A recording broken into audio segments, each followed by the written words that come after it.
Olá, hoje a gente vai falar sobre a matéria farmacologia.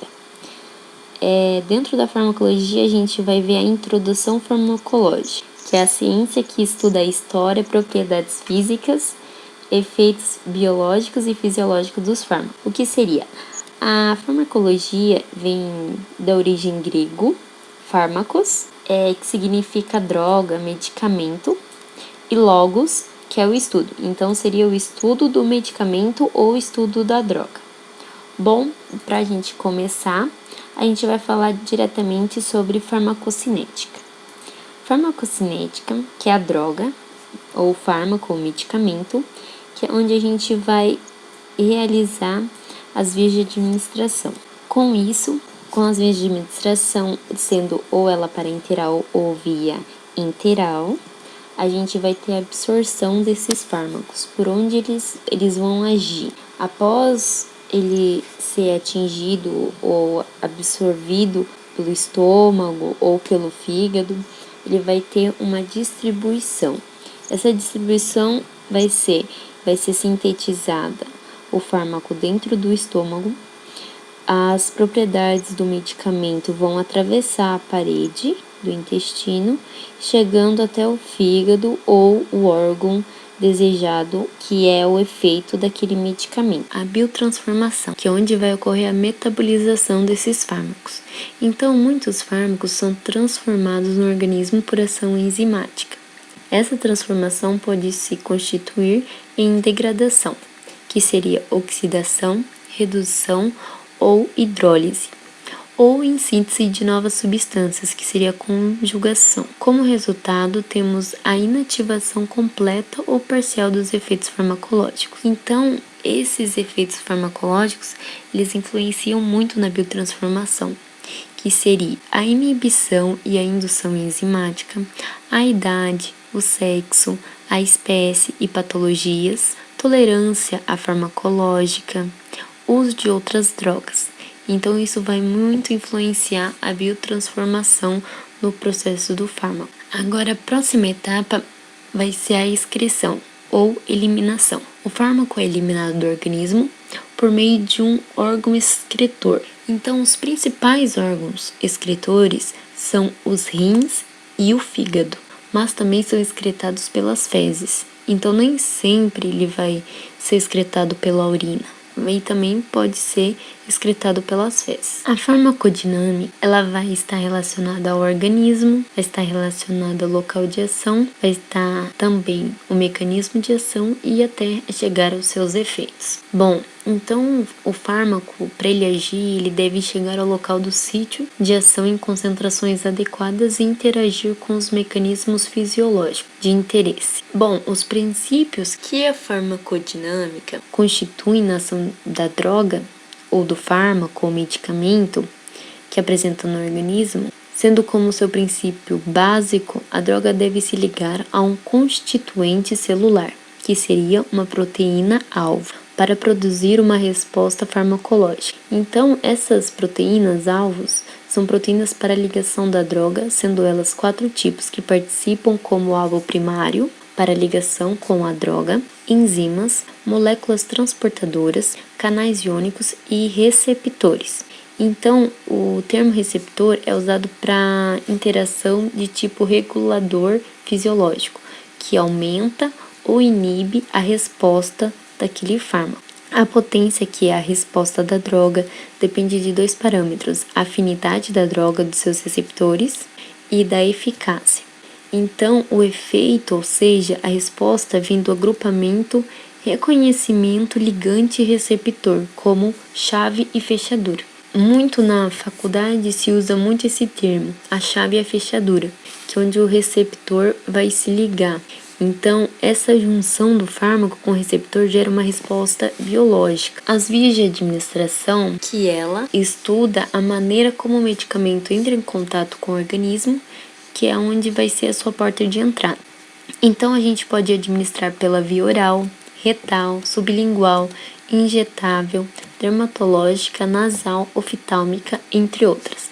Então, essa relação das vias de administração está relacionada à via parenteral, a via interal, os 9 certos e assistência farmacêutica. Bom, então vamos lá. Continuando, a gente vai falar agora sobre os 9 certos.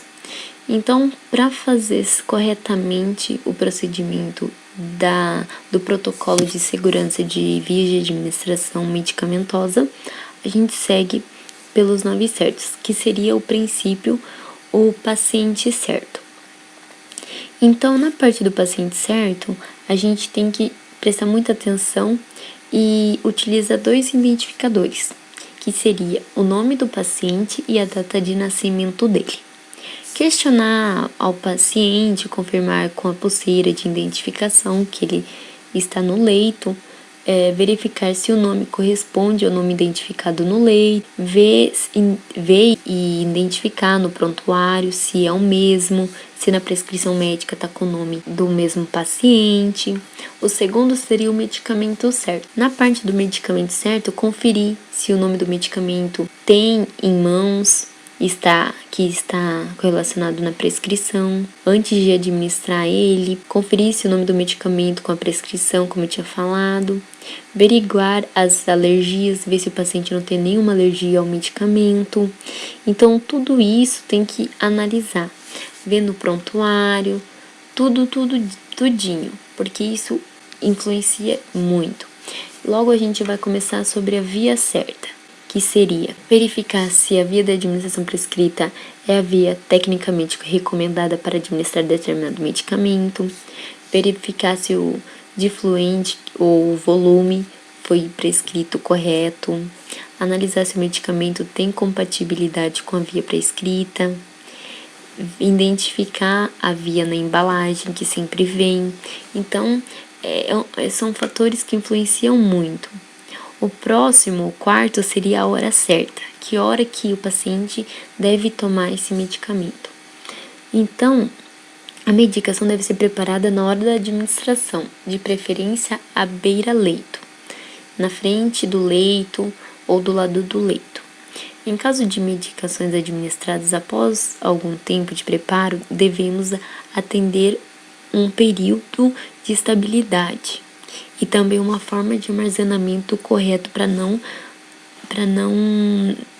acabar com a eficácia daquele medicamento. O próximo seria a dose certa. Conferir atentamente a dose prescrita pelo medicamento. Doses escritas como 0, ou ponto devem receber atenção redobrada, conferindo as dúvidas com o prescritor sobre a dose desejada, pois podem redundar em doses de 10 ou 100 vezes superiores à desejada. Então, a dose pode causar um estrago muito grande, pode causar até a morte do paciente. Então, a dosagem é muito importante. O próximo a gente chama de registro certo da administração. Então, o registro tem todas as ocorrências relacionadas à administração de medicamentos.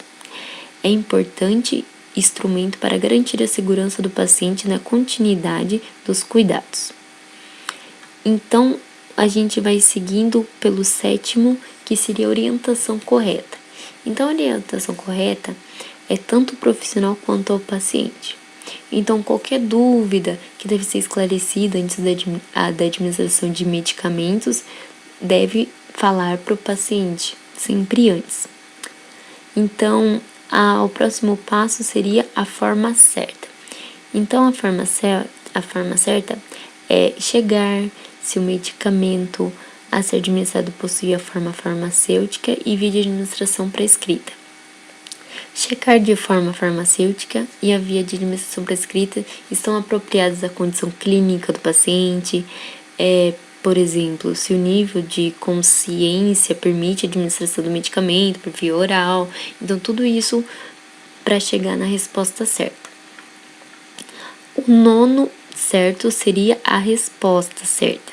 Nessa etapa, devemos observar cuidadosamente o paciente, que é de extrema importância, para identificar se o medicamento deve estar tendo o efeito desejado naquele paciente, registrar no prontuário e informar o prescritor todos os efeitos diferentes que houve no paciente, Se fez efeito, se houve um efeito indesejável, anotar no prontuário e esclarecer com o médico.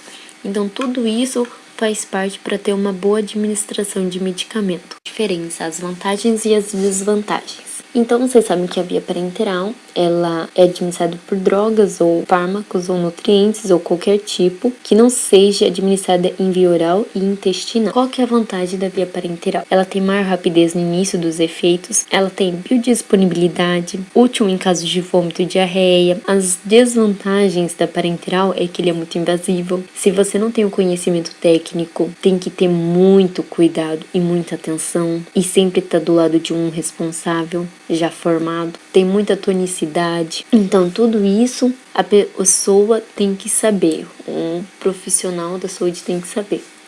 A via enteral é a parte que a ingestão é o método mais comum da prescrição, que é onde vai ingerir pela boca, ou via sublingual ou retal. Então, a vantagem da via enteral é que ela é mais segura, ela é conveniente e é mais econômica, é mais barata também para ser adquirida. As desvantagens que ela pode causar é irritação da mucosa gástrica, interferência na digestão, dificuldade de deglutir. Então, acontece muito em idoso a dificuldade de deglutir. Então, tem que tomar muito cuidado, porque tem medicamentos que em cápsula ou comprimidos são muito grandes e eles podem se afogar. Bom, quais são as vias parenterais? Eu coloquei aqui intradérmica, subcutânea, intramuscular e endovenosa, que são os tipos de vias parenterais. E quais são as vias enterais? Bom, eu coloquei aqui via oral, pode ser tanto comprimido ou quanto xarope, via retal e sublingual. A assistência farmacêutica, ela engloba um conjunto de ações voltadas à promoção, proteção e recuperação da saúde, tanto individual como coletiva, tendo o medicamento como insumo essencial e visando ao seu acesso e ao seu uso racional. Então, ele envolve seleção, programação, aquisição, armazenamento, distribuição e dispensação. Bom, pessoal, era isso que eu tinha para falar para vocês. Espero que vocês gostem. Sou acadêmica da Uniamérica. Meu nome é Camila Pimentel, faço o curso farmácia, estou no 3º período e está ali minha orientadora, que é a Priscila Mazin. Espero que vocês realmente tenham gostado. Se quiserem, curte aí.